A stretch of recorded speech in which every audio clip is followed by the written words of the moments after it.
Во организација на Сдруженијето Заборавени македонци.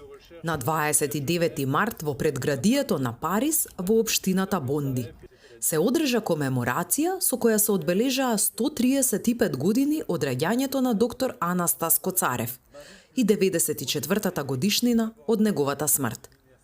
На настанот беа присутни градоначалникот на општина Бонди Стефен Ерве и советникот за култура и историско помнење Отман Асади.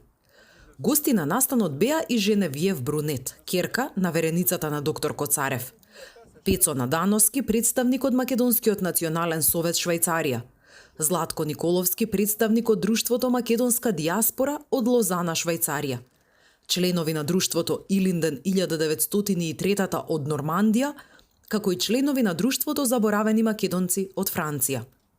На комеморацијата, представниците на Друштвото Заборавени македонци разговараа со градоначалникот на Бонди за понатамошна соработка, за културна и спортска размена, како и за развој на туризмот.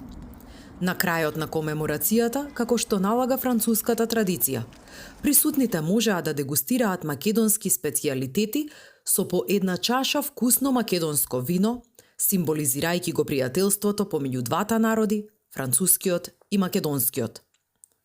Доктор Атанас Коцарев бил деец кој покрај науката не ја заборавил ни својата татковина.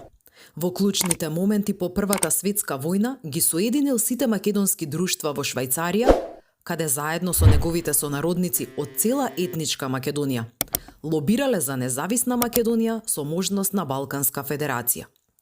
На планот на науката се закитил со 2 докторати.